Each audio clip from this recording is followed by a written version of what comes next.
Ya pemirsa, kita ke informasi lainnya. Wakil Gubernur Sulawesi Utara Stephen Kando memantau langsung proses vaksinasi campak dan rubella pada anak-anak yang berlangsung di ruang Mapalus kantor gubernur.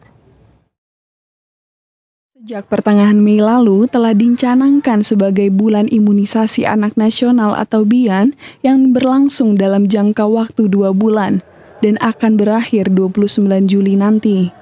Dalam program BIAN kali ini dilakukan pemberian imunisasi tambahan campak dan rubella kepada anak dalam rentang usia 9 bulan hingga di bawah usia 12 tahun yang terlewat atau tidak sempat dilakukan ketika masa pandemi COVID-19. Dan sesuai arahan gubernur, pemerintah Provinsi Sulawesi Utara menggenjot imunisasi kepada anak meskipun sedang libur sekolah, dengan sasaran anak-anak ASN hingga THL di lingkungan Pemprov Sulut. Dengan upaya ini, Wagub Stephen Kando yang turun langsung memantau proses imunisasi ini optimis, Sulut bisa mencapai target di mana saat ini sudah berada di angka 41%. Sesuai petunjuk Pak Gubernur, imunisasi tidak perlu tunggu lagi sekolah, waktu libur. Waktu libur, kita berupaya optimal, jalan singkat melalui anak-anak PNS dan THL. Disitu ternyata ini efektif, nasional kita jadi contoh untuk imunisasi ini karena kita sudah 41%. Mudah-mudahan target 2 bulan sudah tuntas semua.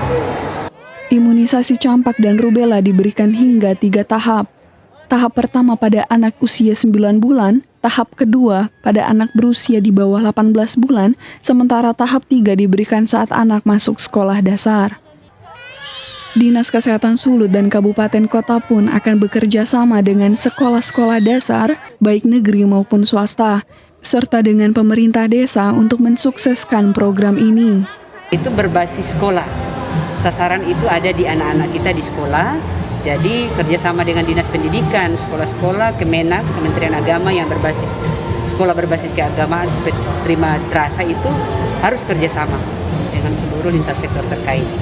Ya, termasuk juga dari pemberdayaan masyarakat desa, kan anak-anak juga itu warga di komunitas lingkungan, RT, desa, kelurahan. Wajib didukung oleh seluruh sektor. Kepada orang tua yang memiliki anak usia di bawah 12 tahun, diimbau untuk membawa anak-anak yang menerima imunisasi campak dan rubella di pusat pelayanan kesehatan di daerah masing-masing. Paul Bawale melaporkan untuk Kawanwa TV.